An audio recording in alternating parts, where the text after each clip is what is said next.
Hi, my name is Becca. Welcome back to Raising Them Simply. Here we share all about our secular homeschool as a family of 6. And today we're going to chat about our June wrap-up video for you guys. And this was the first month going back into school since having my little man over here. So if you are new here, I have a second grader, a preschooler, a toddler, and this little one along for the ride. I'm also a part-time working mom as a nurse, so this channel is all things homeschool and how we make it work for our family. If any of that interests you at all, please hit that subscribe button so you're notified of future videos. But let's jump into it. So this month we started back at school. For the simplicity, so that you're aware of how we're going to do this video, we're going to talk about my preschooler, my second grader, and then we'll go into extracurricular activities and all of that stuff at the end.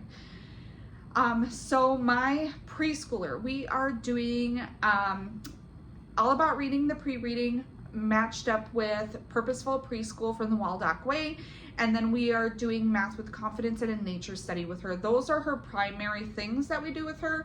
Anything else is extra. She does like to sit in on history and stuff like that with my oldest, for example, but it's not mandatory. So for reading, we are doing the pre-reading from All About Reading. We are almost done with all the capital letters, which we should be done with by the end of July at the rate we are going. So for that program, they do the capital letters, lowercase, and then phonics. But we do not do it that way. We only teach the phonetic soundings of letters. I don't teach them the names of letters. We will sing the ABC song and point to it on the poster that comes with the program, but we don't teach the name of letters yet at this age. I just want her to understand the sounds of that. So once we are done with that, we will go into lowercase letters. And then we partner that up with Purposeful Preschool. So there's worksheets and stuff like that that come with it that we put into our morning menu. Overall, this is going really well. She is retaining a lot of or pretty much all of the letters. We review every couple days. And every time we add in a new letter, we make sure we go through the whole alphabet to make sure she remembers the sounds for each of the letters. And she is doing great with that. I can tell that she's wanting more for school, so I do have an update that I'll be filming here, if not today, in a couple more days in a different video for what our plans are for next year. So if you're interested in that, hit the subscribe button so you're notified for that. So far, this is going just fine for her. And then for Math with Confidence, we are doing the kindergarten level with her. We are about to start week 11 with that. So this last month we focused on shapes and patterns. That has been working really well. She really loves doing her math book. That's the thing that she asks to do the most, is her math. There are a lot of similarities between my oldest and my preschooler, why I think Math with Confidence might not work well for her. If you haven't seen that video, we did switch my second grader from Math with Confidence, and we went over to Math Mammoth, so I'll link that video down below for you guys. But so far, Math with Confidence is working just fine. So what I'm thinking we're gonna do is, when we're done with this, if I'm still noticing those tendencies she's have, we will either do the Math Mammoth kindergarten, or we will do Math Mammoth first grade, depending on how well she's grasping this, because she is a younger preschooler. She turns 5 in November. So she wouldn't be doing kindergarten if she went into the public school system this next year. So we'll see where she's at, and then we will address it at that point. We'll figure out which program level we are going to do with her. This last month, we also finished our nature study that we do in combination with my oldest for our science. I am planning on filming a video for that for you guys too. I had a couple people ask me how we really like the program, so I will be filming that here shortly. But we finished up the summer unit on that, and we actually did a deep dive on honeybees and butterflies per my daughter's request. So she noticed that there were some honeybees in the backyard by our garden, and we also have a butterfly pollinator garden in our backyard. So she was seeing all of the wildlife up there and wanted to do a deep dive on pollinators. So we did a ton of library books, watched lots of videos, watched Magic School Bus, and just observed stuff in nature in our own backyard, which was really neat to see. Little man here at the time of filming this is about to be 2 months old, and we love doing nature walks and stuff like that. I'm just not at that spot physically where I'm able to do that, because I also have a 2-year-old who would need to be using the stroller for a large majority of the time. So I'm just not up to snuff on that yet to be doing long nature walks. But hopefully here in the next month or so we will do more of that stuff. But in the meantime, this has been working just fine for us. So overall, preschool has gone well this last month. So then we'll talk about my 2nd grader. We are doing Math Mammoth. We started with the 2nd grade level, and then he's doing the 1st grade skill review sheets with that. The reason being is that when we did the pre-test to figure out what level Math Mammoth he should be at, he scored 80% on that test, and he needed 85 technically to start the 2nd grade math. However, a lot of the mistakes, the reason why he scored an 80 was because he couldn't make the time for his addition facts and stuff like that. I didn't want to dock him for that. He understood everything. He just wasn't doing quick enough, which was something that we already knew going into it. Was one of the reasons why we were leaving Math with Confidence, and we needed something different. It is going so well, guys. We are still in the 1st chapter of the Math Mammoth, which is just reviewing 1st grade stuff. I wanted to make sure we did that so we got into the groove of how Math Mammoth works, because a lot of the setup and stuff like that is different when you compare it to Math with Confidence. But just the other day, my son came up to me and said, "Wow, Mom, math is getting so much easier." And I'm like, yes, we made the right choice. So he is getting more confident with his math. He is noticing how much faster he's getting at his addition facts. A lot of the stuff with addition facts, he had to use his fingers and stuff like that, which is fine. I don't care about that, because I still use my fingers sometimes when it comes to doing math, because mental math was not my strong suit. But he is getting his math facts down so quickly without even using his fingers, and it's just from doing this program. So Math Mammoth is going so well so far, and I will keep you guys updated on that. Next, when it comes to English language arts, we have kind of this umbrella of what we are doing. So we are doing spelling with Spectrum, as well as their language arts Spectrum workbooks. Those 2 are going really well. Spelling, he's moving on a lot faster than I thought he would, honestly, with that. There's been several weeks that we could just skip over, because the way that I use it is we do a pre-test. If he knows all the words, then we just move on to the next week. If he doesn't, then we will spend a couple days doing the activities to learn those words for that week. And then the language arts books, that one we brought in because we are doing Hearth and Story 3rd grade next year, and there's a lot of stuff that he needs to know and understand. He has to be at a certain level of that for us to move into that for next year. But anyway, those are going super well. And then we are also doing All About Reading level 2. He is almost done with that. I want to say he's on lesson 42, and I think there's 43 lessons in there. I will leave it down here for you guys because I don't remember off the top of my head. But that is going really well. We did struggle at certain points. I did talk about it on my Instagram because we are year-round homeschoolers, we don't usually do school 4 or 5 days a week, because we are doing school around my work schedule, and then we spread it out throughout the year. That has been different for us, and so usually when we do stuff, we are doing handwriting and spelling, and sometimes even a reading or language arts lessons all in the same day, and that felt like a lot. It felt like a lot too with what we had going on in our personal life, which I'll talk about at the end of the video. But we finally finished the one handwriting book, so I was able to put that away. His handwriting got so much better, so we have a new handwriting book that we are using. Excuse me. It just has like facts and stuff like on it, just like we had before. But the and it still has the dashed lines, but how wide it is to write in is smaller.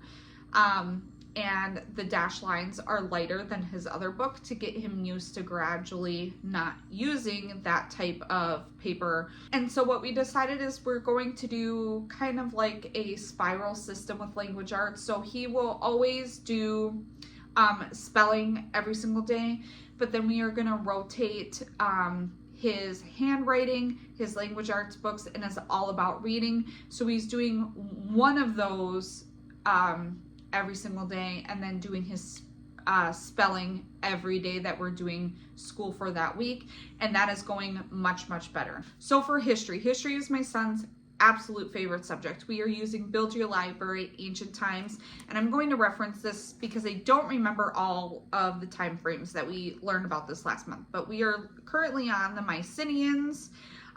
We learned about the Phoenicians and the Hebrews. We learned about Persia and Assyria this last month. History Quest has really grown on me, guys. I was a little nervous about it at the beginning, but I really do like the layout and setup of this. My son really enjoys it. We are moving to Layers of Learning next year, which uses a different book. I don't remember off the top of my head, guys. I will leave it down below here.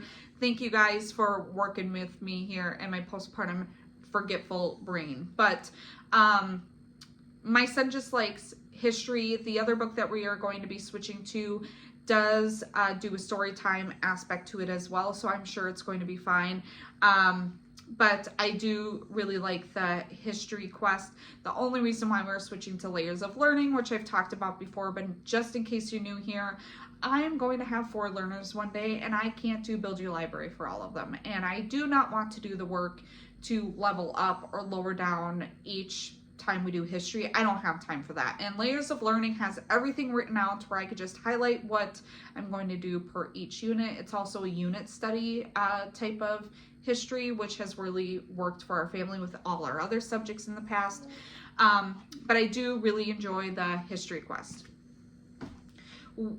For this last cycle, we were supposed to read Charlotte's Web. That was the book choice for Build Your Library. We did not do Charlotte's Web. We've read it before.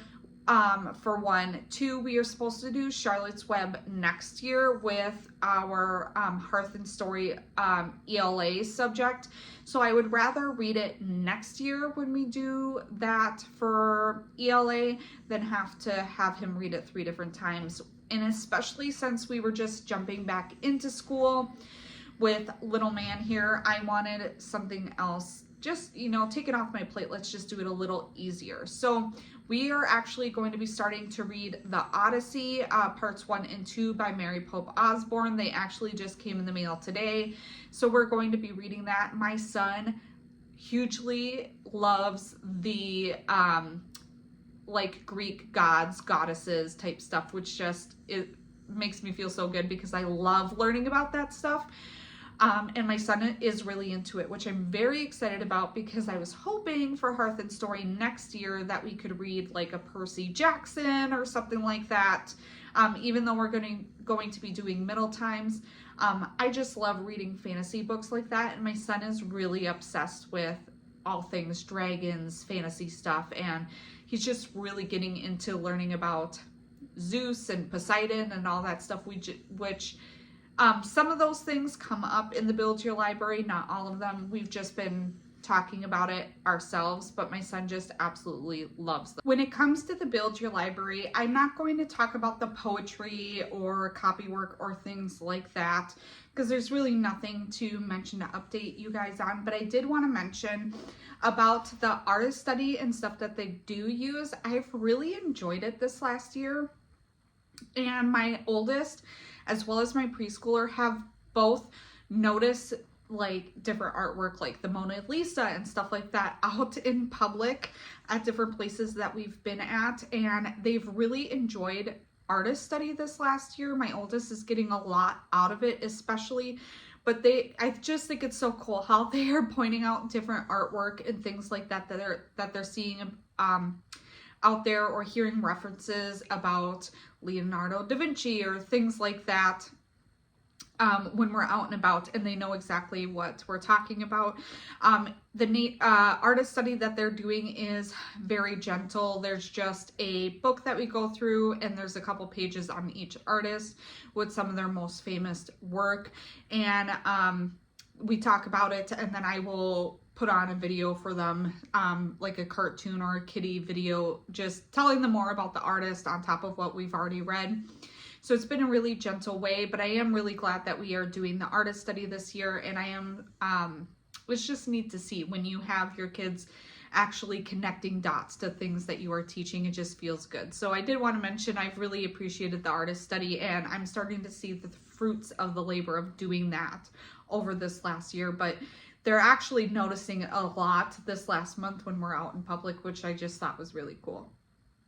And then we also talked about nature study already when it came to my preschooler. My son was less enthusiastic about learning about summer nature study because, like I said, we did a deep dive on bees and butterflies, which is all stuff that we did as like a unit study type thing when he was younger.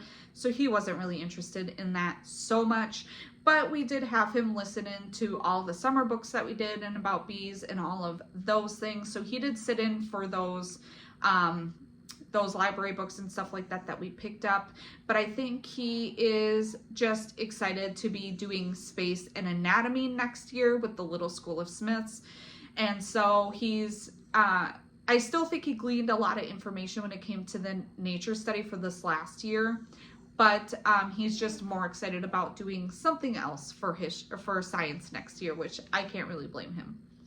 When it comes to extracurriculars, kids did homeschool soccer this last month and a half, which we love doing. We've done for the last 3 years now, for the spring and for the fall time. But this year it started a week after he was born. So for the first week or two, the first 2 weeks, the first week, my husband took them to soccer. And then from then on out, I was the one taking them to soccer, which my postpartum recovery and everything went great this time. I had no issues myself going there. Little man just absolutely does not like the car at all, does not like the car. And that's really hard because we have a very active life, and this is my 4th kid, and he's the only one who has never liked the car. So it was just stressful. Like, I felt my nervous system getting more like constantly on high alert, because we would not do school on Wednesdays because that was the day we did soccer. And so we wouldn't do school, but it was packing the lunches and getting all the soccer stuff ready and getting him in the car and then hearing him scream all the way to soccer and then trying to watch them do soccer. And I felt like it was like a lot that close postpartum with a child that does not like the car. So then we had, scratch that. Soccer's were Thursdays. On Wednesdays, I decided to do a Wednesdays with Friends thing for the summer. And that's because I wanted us to have a day where we could still be with our friends, and they either come to our house or meet us somewhere for us to get out of the house and guaranteed friend time during the week. So Wednesdays and Thursdays were just a lot. And then we had to do school on the other days of the week. And it was just hard not having a day where we didn't have to do school and just be home, or we could just walk to the park, or I could focus on cleaning things up that we needed to, or things like that.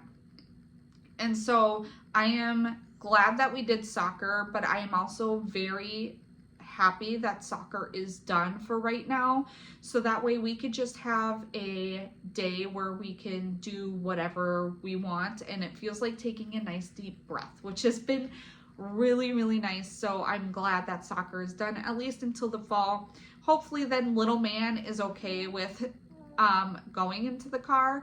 We will see. We do have a road trip here coming up that's going to be 12 hours long, so that's without stops, so we'll see how that goes.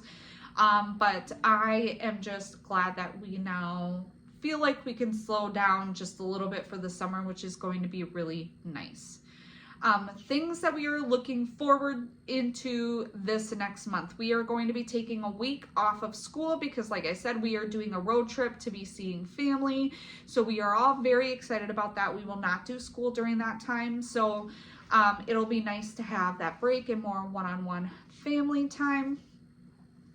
And then we will jump back into school this next month. At the end of the month, my son is going to be doing a standardized test. It is a requirement here in the state of Minnesota for them to do a standardized test. We do not have to report it, but he does have to complete it. And we are going to do the CAT test. It is untimed and it just focuses on English, language arts, and math. So I have worked it out. My mother-in-law is going to be actually coming to the house and watching the other kids, and baby, my son and I will be going to the library to be doing those tests. Because it's untimed and you have unlimited time to do it, you can get out and go back in. We will take a couple days where we are going to the library and doing the test in a neutral space.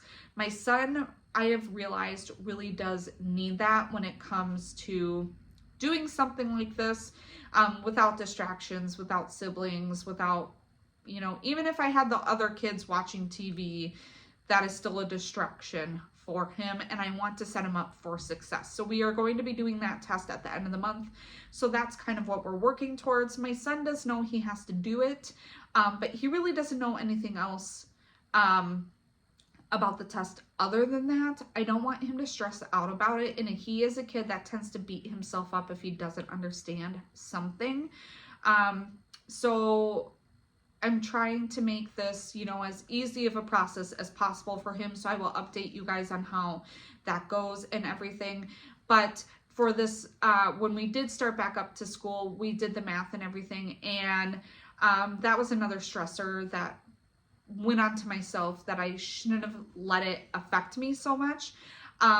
But we are not going to be finishing our history cycle this year until the end of October. And I really thought, for whatever reason, I must have done the math wrong in my brain. I thought we were going to be done in the middle of September, and we're not. So we are going to take a week or so, I believe at the end of August, off, and that will be our end of second grade and then moving into third grade. However, if he still needs to complete his spelling workbook, because a lot of that stuff he needs to have done before next year, if he understands everything in the language books, the language arts book from Spectrum, then we will just kind of leave that where it is and just head on into Hearth and Story for next year.